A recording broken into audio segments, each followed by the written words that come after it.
Okay, everybody, thank you so much for your patience. We have an amazing guest presenter today, one of our physician champions who support our APP practice. Dr. McCain is here to present on rheumatology, and I will give her the floor. Thank you so much for Thanks. supporting our programming. You only need to show me one thing, which was how did you move that slide? Up and down? Yes, Got it. ma'am. Got it. Okay. All right. Thank you. Okay, I am ready then. So glad to be here with you today. And, I do rheumatology. I've been around here for a long time. I moved into the Methodist area, um, conference center, rooms, everything in 1999, right after Methodist Sugarland opened up. But where I wanted to start today was to say that you can't really understand rheumatology and rheumatic diseases unless you understand how the immune system works. And so we're going to talk about that pretty intensively today. Actually, no, we're not. I don't even understand this stuff. But I did want to say cytokine. It's not going to be about that either, but it makes you sound really smart when you say it. So what we really are going to do is Rheumatology 101. And I don't want you to be offended by that because I practice Rheumatology 101 every day. Every person who walks in my office, I don't care if it's the first time I've seen them or the 50th time that I have seen them, I ask them either, what are you here for today? Or what has happened since the last time we were together? It's very important. You have to know what's going on with the patient. Then you need to do a physical examination. And then you need to decide whether or not you need to have laboratory information to make a better decision based on what you've heard and seen during your physical exam. And I will say that probably 90% of the time, you should already know what's going on before you ever order that first blood test. So when do we want to think about inflammatory disease? Well, inflammatory diseases predominantly involve joint pain. Is it better with activity? Does it get worse with activity? When you wake up in the morning, do you hurt the most and then the more you move, the better you feel? Or is it the other way around? Because if you wake up good and the end of your day is bad, it's much more likely to be a mechanical problem than an inflammatory problem. I always think of inflammation like squeezing out a sponge. You wake up in the morning, you've been still, there's lots of water and fluid in there. And then as you move around, you sort of squeeze yourself off and you feel better. But it's not usually muscles and joints. You'll sometimes have patients who say, I hurt all over. Well, that's the F word. Can I say the F word here? Fibromyalgia. Okay, so people who hurt all over frequently have fibromyalgia. And I'm going to tell you something. I am hesitant to diagnose fibromyalgia, not because I don't believe in it. And quite frankly, it is scarily similar to long COVID and similar sorts of things. So good luck to the future rheumatologists on that one. But the reason I'm hesitant to diagnose someone with fibromyalgia is because every other doctor who sees them will make that the diagnosis no matter what's going on. Doctor, the patient's troponin is 5,000. Wow, I didn't realize fibromyalgia could cause a troponin of 5,000. No, it doesn't. So even if a patient comes to you who has fibromyalgia, please listen to their story as if not. So when you look at the joints, they may be big and swollen. In early disease, they don't stay swollen all the time. What may happen is they say, wow, I wish you could have seen me this morning. I was so swollen, but once again, I'm a sponge and I've been squeezing out. Does this patient have other organ systems that are involved? The skin, kidney, brain, lungs, all of them can become involved. But I'd like to point out that even the inflammatory muscle diseases don't usually cause pain. They cause weakness. The inflammatory autoimmune ones will predominantly be the proximal muscles, so shoulder girdle, hip girdle weakness, but really not that much pain, even with full-blown polymyositis, dermatomyositis. So we want to talk about inflammation today because that's what rheumatology is really all about. Some of them are autoimmune, some of them are auto-inflammatory, a little bit of a different concept. And so we're going to talk about pain, stiffness, redness, swelling, warmth, and tenderness. Now, usually we don't have any trouble getting our patients to say they hurt. They offer that freely the second that they come into the office. But I'd like to just talk a moment for about pain words. Patients who have joint problems often say ache, throb, hurt, or they may just say the word pain. Where a person with a muscle problem may say spasm or it's suddenly or it's pulling. And, those are really not joint words. Or the nerve words, shooting, electrical, tingling, numb. Really important to listen to the words. And patients are amazing at choosing the right word for whatever's going on with them. Then stiffness. If you ask the patient if they're stiff and they say, "What do you mean by that?" Just write no stiffness. Because if a person is stiff, you do not need to explain it to them. They get it. They know exactly what you're talking about, even though they may have never been asked that question before. So we want to talk about two kinds of stiffness, morning stiffness and gel. So morning stiffness sort of occurs as we age anyway. So a lot of people who are over 65 will say, I'm stiff for about 5 minutes in the morning when I get up. And, after that, I really don't experience much during the day. Inflammation stiffness, however, can last a very long time. 30 minutes, sometimes hours. Sometimes I'll see people at 3 o'clock in the afternoon and they'll say, I am still stiff from the morning and I know their disease is out of control. My goal when I'm treating people is to get them under 15 minutes of morning stiffness. I'd love 0, but sometimes I just don't get that. And it's a very good yardstick for measuring how well I have their inflammation under control. Literally, I've seen somewhere upward of 28,000 patients in my career. And I can think of 5 who have known rheumatoid arthritis who say, I have never experienced stiffness. It's that prominent. Okay. And then there's this other thing we call gel, and that just helps us to communicate with each other. That's that feeling that you have after you've been sitting at your desk for, 5 or 6 hours working. Again, the older we get, the more it's going to happen. And you get up and you kind of go, a couple steps, and you're good to go after that. This is a non-inflammatory process. Okay. Then you can just look and you can see redness. And then these are things you have to do a physical examination. Swelling, warmth, and tenderness.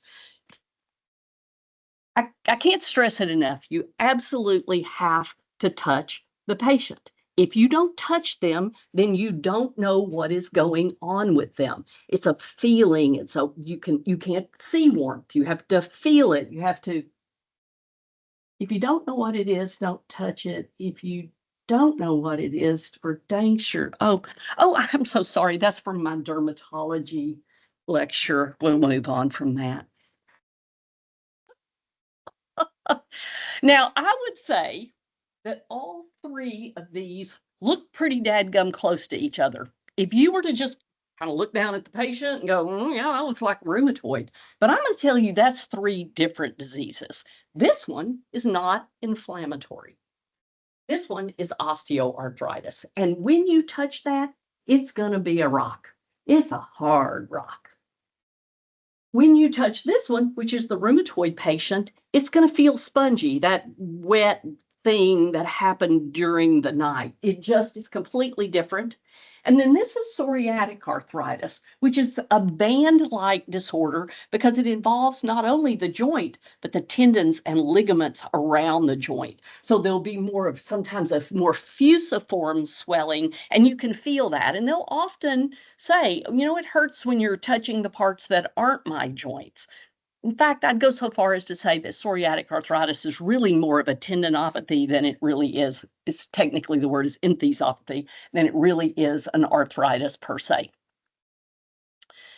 So you've done your history, you've done a physical exam, you are convinced this is an inflammatory disorder.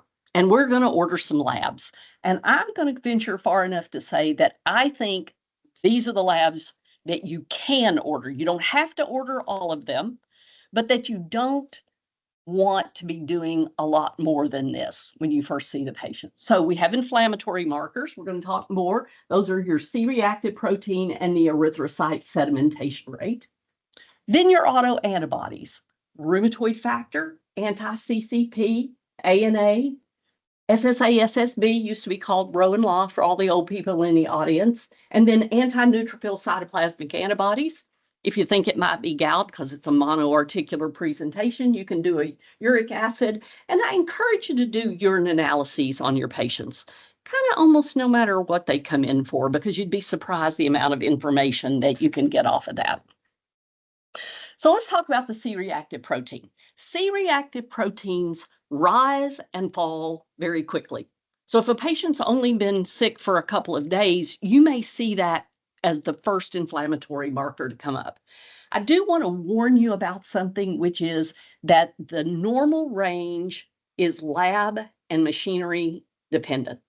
So if you have been seeing your patient and ordering their lab at the hospital, their normal range is less than 0.5. If you order it at LabCorp, their machine's normal range is less than 10, and at Quest, it's less than 5. This really becomes the most important when you're lining them all up, trying to figure out what's going on with your patient. Are they getting better? Are they getting worse? What happened in between? Because you can't just look at the numbers as you go across. You need to know what lab did it. So be careful when you're looking at that for change. Now, in the middle of this is going to be the one most biggest take-home message that I want you to have. The sedimentation rate moves a lot more slowly. So as a person becomes inflamed, it may be a little slower to rise. As they get better, it may be a little slower to come down again. If you're seeing the patient every 3 to 4 months, you may not notice this as much because it definitely has gone down in that time. But the second thing here is called Fabre's formula for anemia correction. And this is something every person needs to know, at least the concept. You don't have to know this formula here. I use it all the time. But when a person is anemic, the sedimentation rate goes up because the sedimentation rate depends on the amount of friction that is ongoing between red blood cells. So here's an example. You've got a patient who's got a sedimentation rate of 100, and that's pretty high. I mean, that's enough to go like, holy smokes, we need to do something about that. But if their hematocrit is 24, that is a hemoglobin of 8, their corrected sedimentation rate is 50. That's still high, but it's not enough to really make you want to call somebody on the phone and get them in right away. Now, make this patient 65 years of age. And there's not a specific formula for this, but by the time you get to be about 65, we probably mentally should start thinking the normal sedimentation rate is about twice for that 65-year-old as it is for, say, a 20-year-old. Some of the labs now change the sedimentation rate normal range based on the patient's age, but you can't count on that. And so I just sort of do it in my head. So now this person is 50, but the normal range for them, because they're 70, is 40. So now they're just barely out of the normal range for their sedimentation rate. So you have to keep that in mind. So again, this is my biggest take-home message for the whole entire day, is learn how to correct your sedimentation rates. Rheumatoid factor. Well, rheumatoid factor was discovered in, I think, the 1940s, maybe even the 1930s. Oh, it was found in the blood of someone with rheumatoid arthritis. I wish they had called it Bob or something. It's just horrible that they called it rheumatoid factor, because it's not. So inflammation causes rheumatoid factor. Rheumatoid factor doesn't cause anything. It's the other way around. But it doesn't matter what the inflammation is from. It can be from an infection. Hepatitis is classic. Hepatitis C, off the charts. Other infections, malignancies. So all sorts of things can make the rheumatoid factor go up. About 4% of the world has some rheumatoid factor in their blood, even if there's nothing wrong with them, regardless of what their age is. And as we age, it goes up. It can be as high as 25% as by the time we're 65, 70 years of age, have a little bit of rheumatoid factor in their blood. Now, it is true because rheumatoid arthritis is a highly inflammatory disease that about 80% of RA patients are going to be positive for rheumatoid factor. And in fact, rheumatoid factor can precede the onset of the arthritis by years, largely because the inflammation doesn't just wake up one day. It's kind of been brewing along the way before finally the disease emerges. So, anti CCP antibodies, cyclic citrullonated peptides. Okay, so antibodies against cyclic citrullonated peptides, which are very prominent in the synovium. Notice that first line, 95% specificity. Remember how I just told you rheumatoid factor is not very good? It's not very specific. It's not very helpful to us. Yeah, well, we still look for it. About 70 or 80% of the patients have CCP antibodies when they have rheumatoid arthritis. So the sensitivity of the CCP and the rheumatoid factor are the same, but the specificity is so much higher for the CCP. So if your patient comes in and says, "Doctor, my joints are hurting," and you look and they're swollen and they say, "I can afford one blood test," make it a CCP, not a rheumatoid factor. Really, it is a much better test than the rheumatoid factor, despite the fact that its name is not that clever. Next test, ANA, anti-nuclear antibody. 32% of the normal population has a positive ANA. Very low levels, 1 to 40. Okay. 5% of normal people have it up to 160. So that's kind of the cutoff where rheumatologist starts really paying attention more about what does this ANA mean, anti-nuclear antibody mean. But I would ask you to avoid panels that say, if the ANA is positive, now go out and do all this other stuff.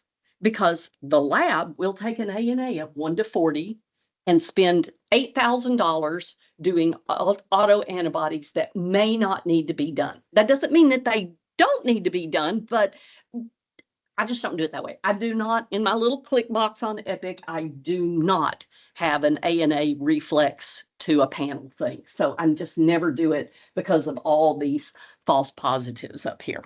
Okay. So when do I order an ANA?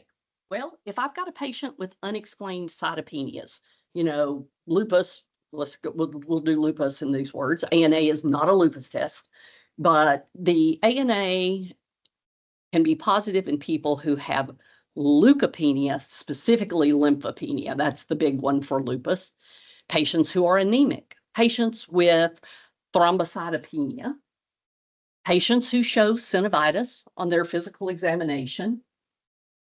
I mentioned earlier about making sure you get a urine, kidney disease, proteinuria, or an unexplained persistent suspicious rash. And that's when I want to order an ANA. So 95 to 98% of lupus patients are ANA positive. We'll talk about the few that aren't. But when you start treating a patient for lupus and their inflammation goes down, about 10% of them become ANA negative.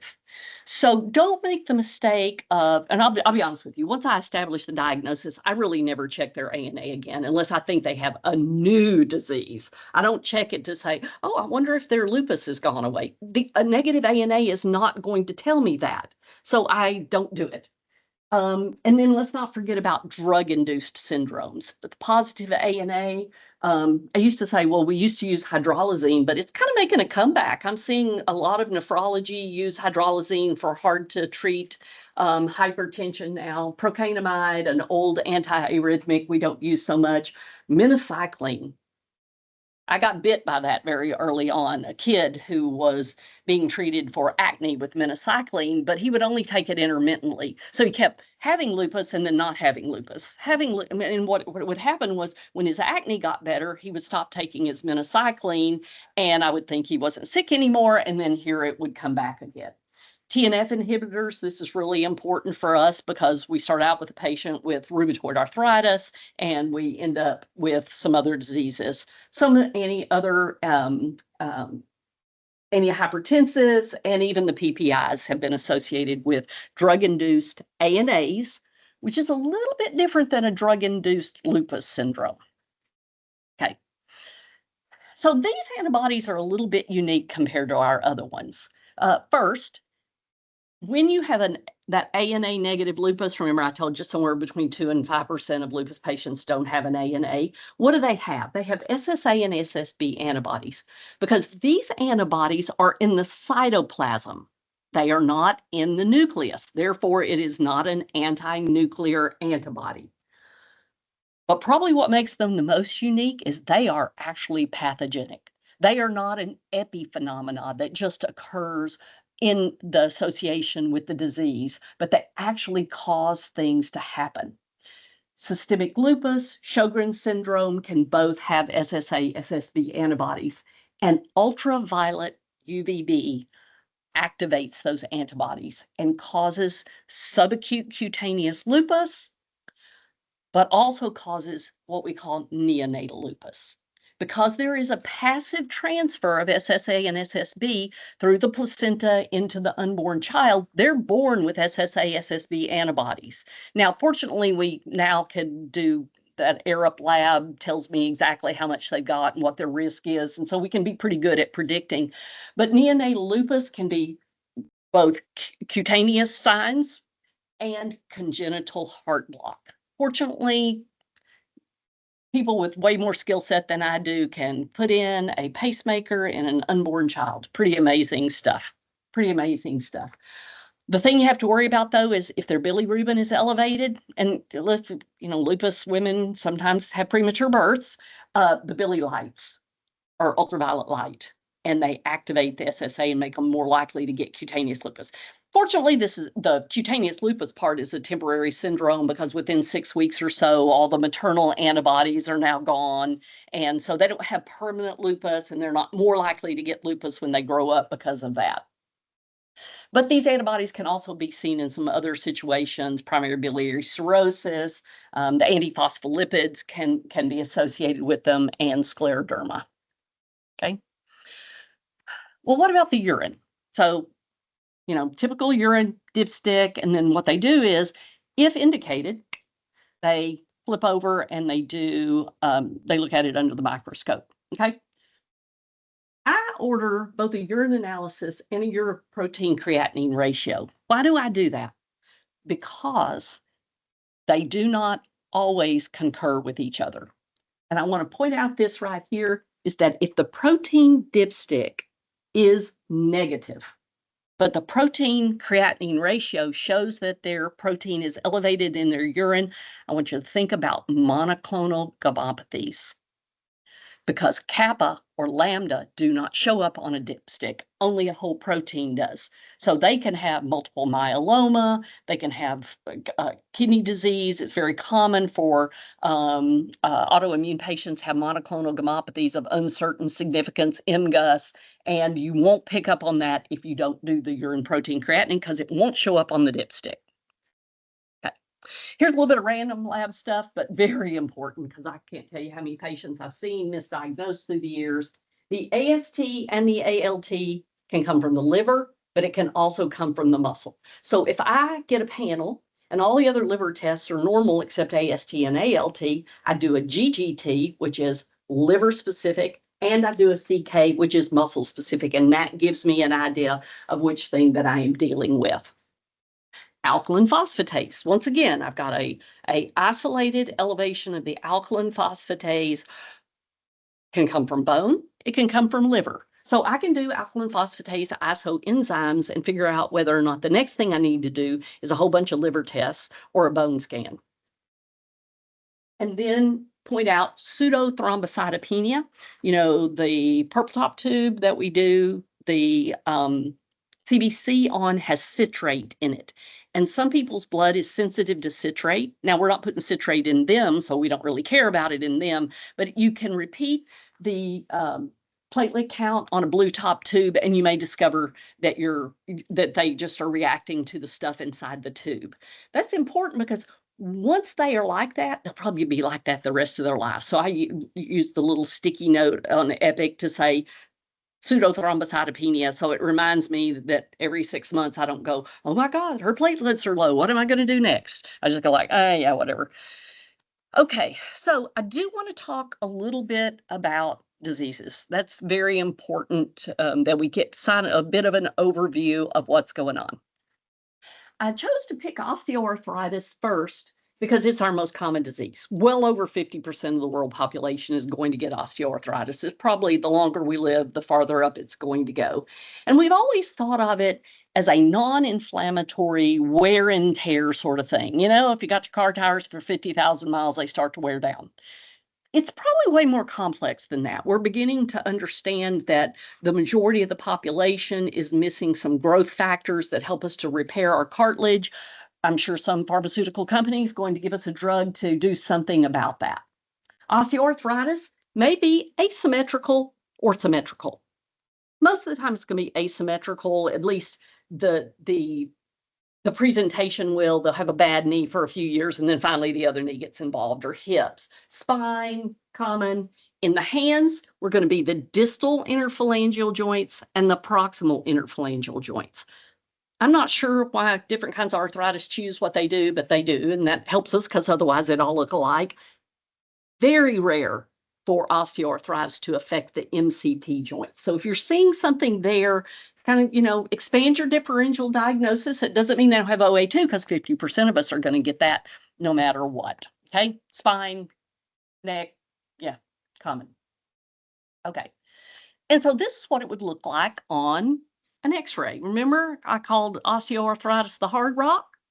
Well, there we go. We've got extensive narrowing of the cartilage. We've got large bone spurs going off here. If you feel of this, this feels like a rock. There's skin sort of stretched over this very hard protrusion around the joint. Look at this. This is the MCP joint. Look how pristine they look. Remember, I said osteoarthritis doesn't like the MCP joints. Got nice joint space here. There's no destructive process going on. That thumb looks pretty bad. I'm glad that's not my thumb. I didn't mention specifically, but osteoarthritis of the carpometacarpal joint, CMC joint, is also a very osteoarthritis sort of thing. Okay, so let's talk about rheumatoid arthritis now just a bit. It is joint pain only. Muscles are not involved in rheumatoid arthritis. It should be symmetrical. The trick to that is, though, if you're seeing a patient very early in disease, they may not have had their symmetry yet, but eventually it's going to be small and medium joints. Later, you can get shoulders and hips, but those are pretty late into disease process. Either that or we're not smart enough to pick up on it, and I'll go with that as the real answer to that. Symmetrical MCPs, PIPs, wrists, elbows, knees, ankles, feet, the ball of the foot. In fact, I was taught when I was young once, that if the ball of the foot was not involved, it almost certainly wasn't going to turn out to be rheumatoid arthritis, that you needed to think about all the other kinds before you could come back to that again. And it's going to have all those inflammatory signs we talked about earlier: swelling, warmth, redness, the prolonged morning stiffness. Rheumatoid arthritis does not affect the spine except C1 and C2. So if you've got a patient who's got mid or low back pain as one of their most prominent features, you can just eliminate rheumatoid arthritis. Or at the very least, you need to say, my patient may have two diseases. And trust me, arthritis patients have no trouble having 2, 3, 4 diseases. Okay. Rheumatoid factor and CCP antibodies. Remember CCP? Most important thing that you can possibly do, but 20% of them are seronegative. Usually, but not always, their sedimentation rate or C-reactive protein will be elevated, but it can be harder than that. And these patients often, fortunately, are a little less ill. There is a lot of chatter in the big world of science about the fact that rheumatoid arthritis appears to be becoming a milder disease over time. I'll tell you, I honestly, I noticed it myself, but I just thought I was probably overdiagnosing rheumatoid arthritis, that it really was just me. But now there's a lot of talk about that, and so it'll be interesting to see what we discover as what we think causes that phenomena. Okay, so let's look at an X-ray. Remember those MCP joints? Look how narrowed this thing is. Checkers. Did I do something? Nope. It's still showing online. That's good. Let Okay. me see what happened.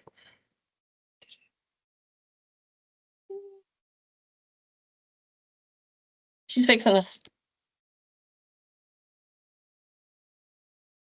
We're doing something?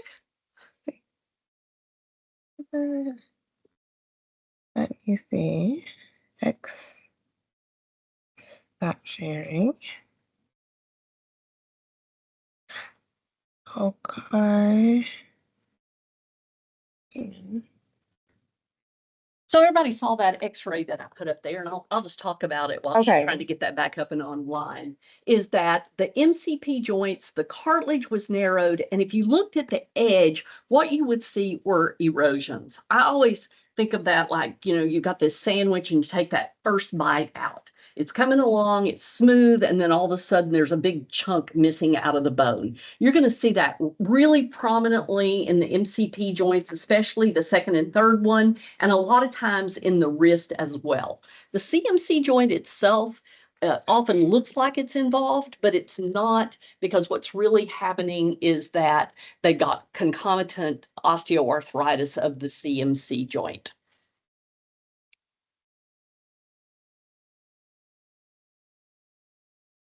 While she's working, can they hear me? They can see you and hear you online. It's just in here. Okay. Yeah. I'm gonna call our friend to come back, but Oh, are we up online, there? No, we're still not yeah, there. it's so weird. Online they can see. Okay. Yes.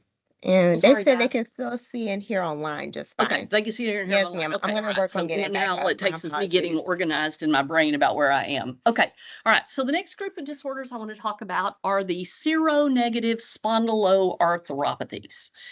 And this is a large group of disorders. Don't think they're rare at all. Probably somewhere around 0.5% of the world has one of these disorders.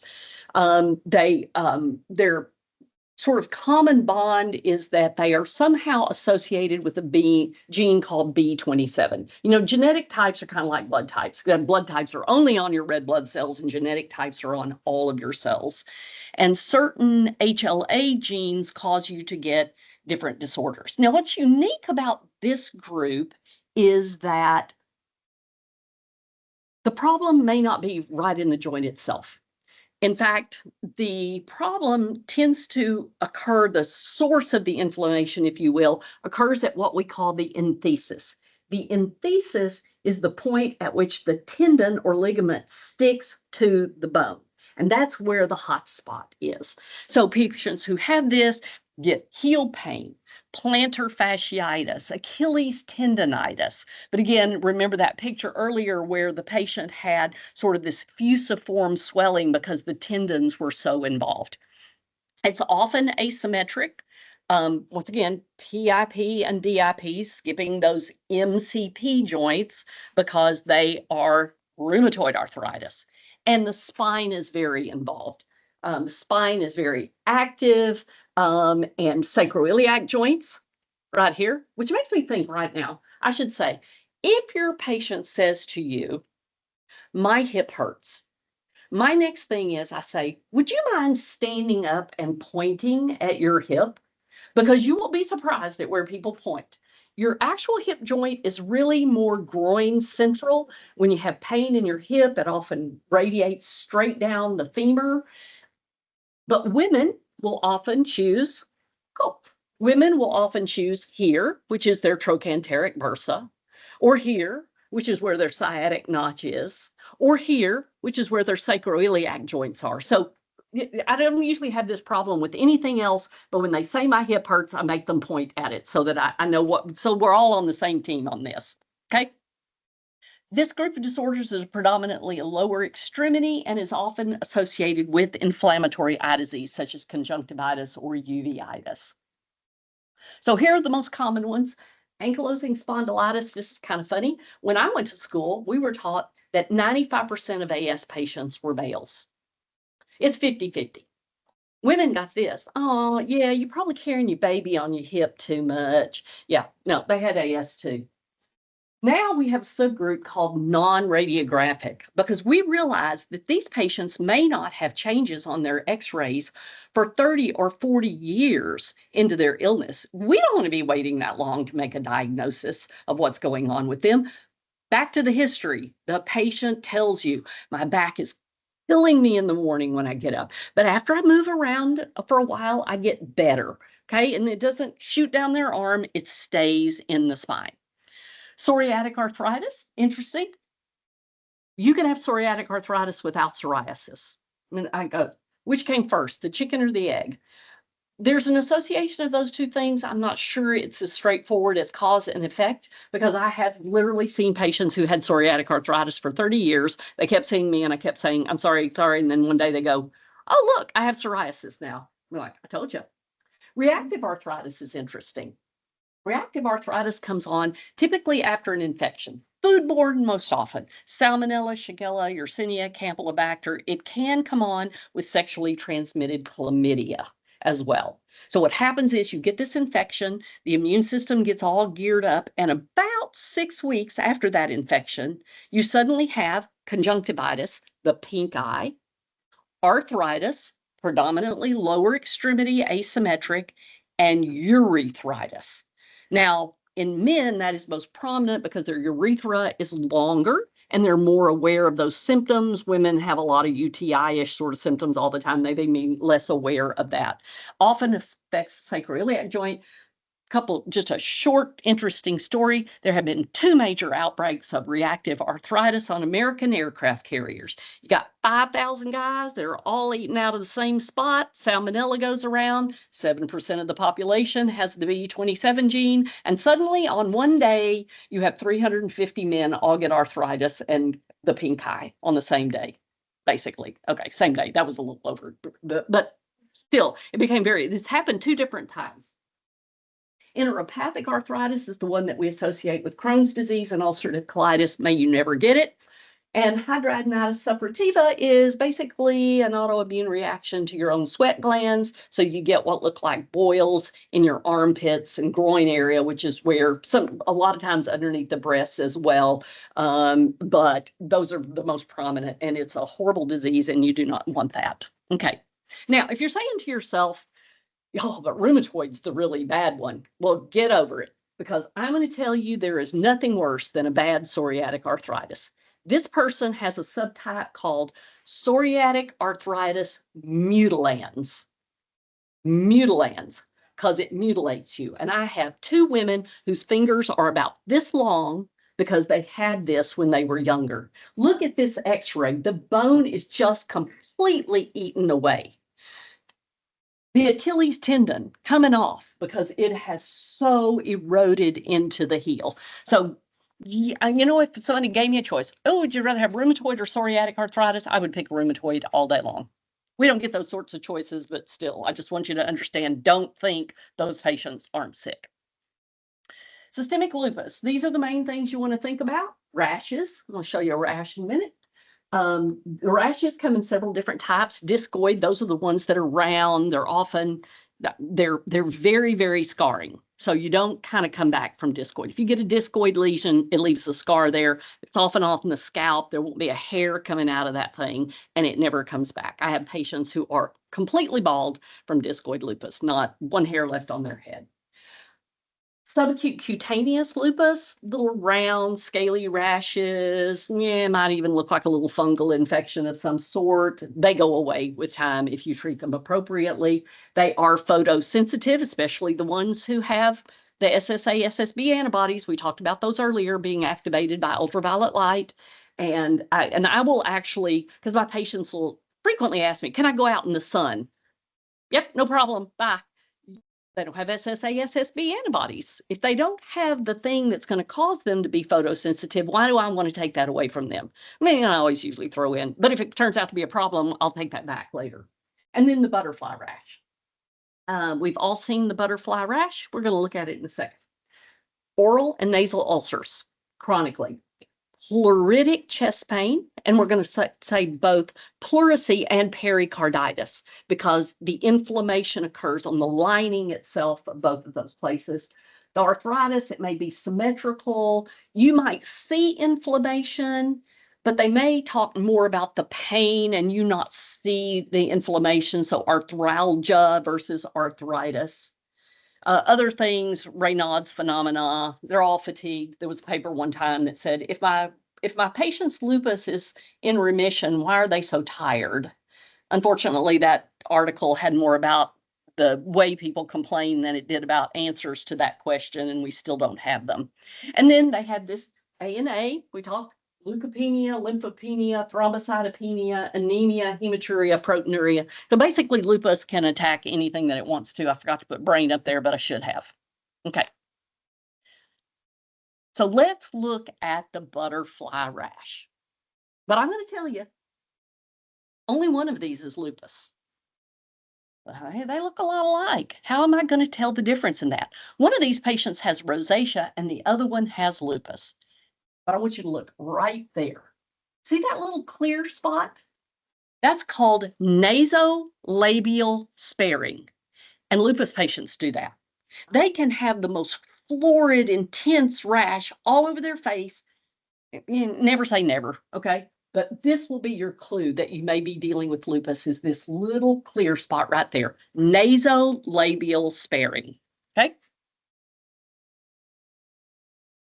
This is Raynaud's phenomena, 3 different versions of it, very mild. The patient may notice it. You might even vaguely see this sort of pallor, okay? This is pretty awesome. This intense demarcation due to vascular spasm of that's normal and that's clearly not. Am I No, having you're a doing problem? great. No, ma'am. Okay, all right. And then this with the cyanotic area, most lupus patients won't get finger ulcerations. I won't say they can't ever, but even when it looks this bad, they won't go on to get finger ulcerations.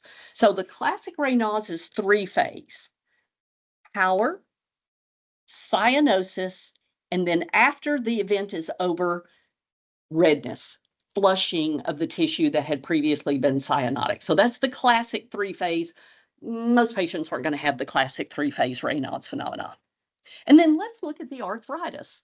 Once again, if you saw this, you would probably say, oh, that patient has rheumatoid arthritis.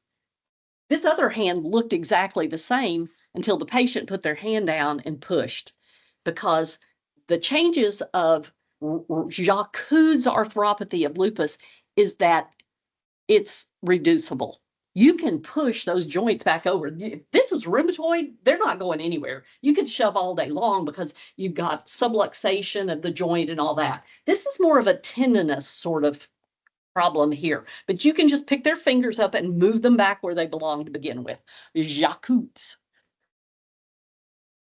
Sjogren's syndrome, pretty common.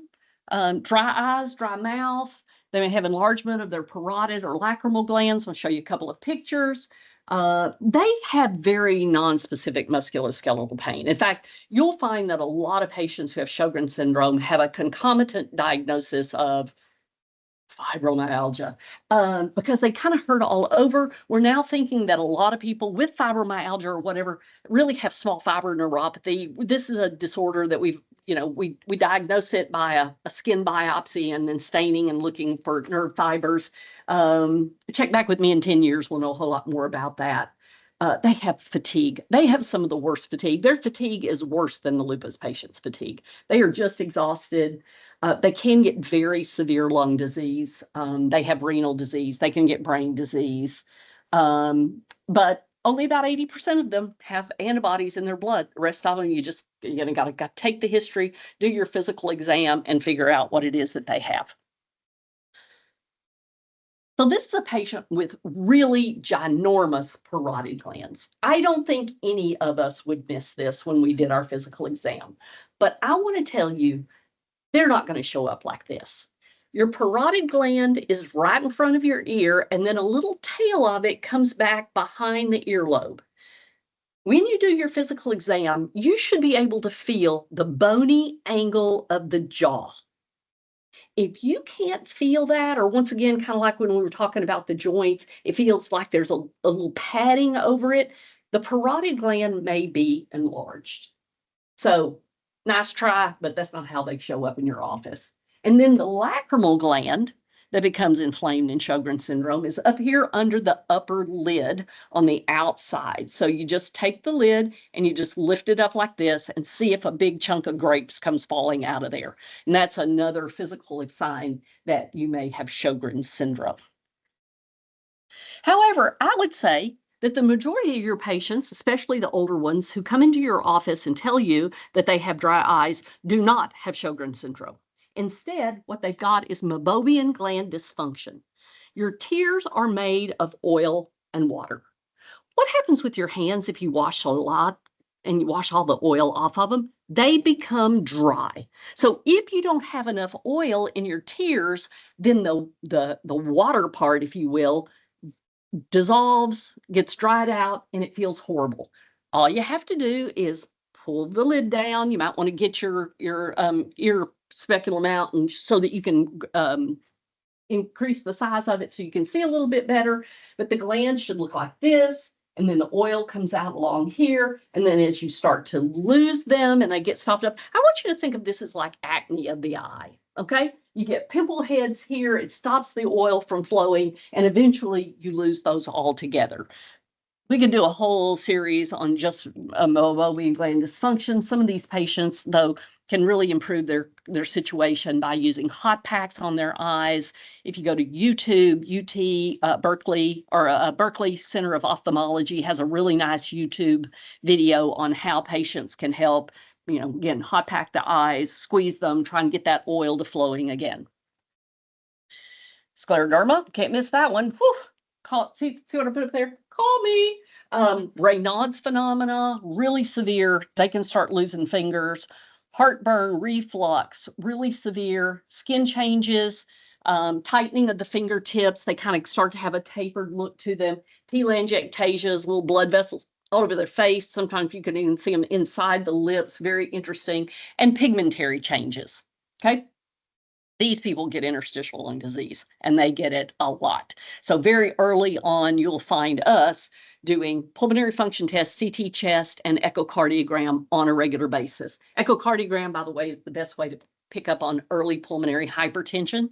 The right ventricular systolic pressure starts to go up. They print it right there on the sheet when you get it back. If the RSVP is high, they should tell you patient may have elevated pulmonary artery pressures, and it's deadly. But you can treat it. We've got like 10 drugs for it now, so there's no reason not to do it. Renal involvement, renal crisis. I try and get all of my patients to follow their blood pressure at home on a daily basis and then tell me if it starts to change. I don't want to see their pages after pages, but tell me if it starts to change. They'll have hematuria, and they may have micropathy hemolytic anemia, which causes schistocytes in the blood. So if you get a blood result back, a CBC, and it says they saw schistocytes, you need to start really thinking about that pretty heavily. Very early on, though, scleroderma doesn't look like what you think of as scleroderma. We've often referred to this as sclerodema, because early in the disease, then you get this swelling that's going on sort of diffusely over the hand. It may come up to about right here. Scleroderma goes like this, starts distally, becomes more proximal. We have another disease, eosinophilic fasciitis. It starts here and goes the other way, so they're kind of tail apart. This patient's starting to just lose the fingertips a little bit here as it goes along, and then this patient has lost a lot of pulp. Unfortunately, we're awful at this disease. There is, I don't know, I argue that maybe it's not even an autoimmune disease, but nobody else seems to want to go along with me, but I'm holding my guns on that one. These are the telangiectasias here. This is the hypo and hyperpigmentation. And if you also see how tight she is, often you'll be able to see all of their teeth while they're talking to you because their skin is so tight that it pulls across like this on their mouth.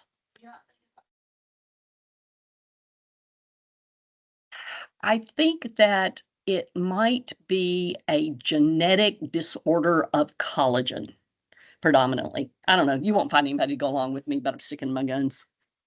Okay, gout. Time to be a hero. Gout. Hyperuricemia, more than 7. Why 7? Because when you look at your lab, it's going to say 8. But uric acid saturates at 7, so it starts to crystallize. Your normal ranges are like 90% of people live in here, but since 10% of the world has the ability to get gout, guess what? We've skewed that. So 7 milligrams per deciliter. Get it earlier. Women's estrogens cause us to excrete uric acid through our urine, so we get it about 25, 30 years later than men do. Asymmetrical, typical is podagra, starts in the toe. Want to know why? Can you get more sugar to dissolve in hot tea or iced tea? Hot tea. So you don't tend to get it on the truncal area. It's a peripheral distribution, especially the toe, and it's going to happen at about 4 o'clock in the morning when our body temp drops. Okay, so when they wake up in the morning, oh my God, I woke up at 4 o'clock this morning, my toe was killing me. Classic story. Early attacks, they're going to resolve themselves even if you do nothing. But as time goes on, you get more joints, the attacks last longer, that sort of thing. I'm not going to go over how to treat gout, but it's a recipe. Pull out your recipe. Don't decide I'm going to put 3 eggs instead of 2, or maybe I don't need sugar this time. Just do the recipe for gout and you get to be a hero. Okay. Other disorders you might see: polymyalgia rheumatica, vasculitis. That's an urgency too, especially if you see ulcerations in the skin, that sort of thing. Polymyositis, dermatomyositis. Polymyositis, muscles only. Dermato has skin. This is a malignancy associated thing. So make sure they're up to date on their mammograms, pap smears, know what their ovaries, lung, liver, everything look like. But these patients often don't hurt. It's a weakness problem, not pain. And then your hypercoagulable states, especially a woman who's had multiple miscarriages, early stroke, DVTs, pulmonary emboli. So, in the end, there are about 114 inflammatory diseases. Honestly, I probably have not seen more than 60% of these. Some of them are very rare. Many of them are genetic and they don't occur in the gene pool that we have in South Texas. There are a couple of diseases that are only in Siberians, for instance. But I did want to say just one more thing. Cytokine.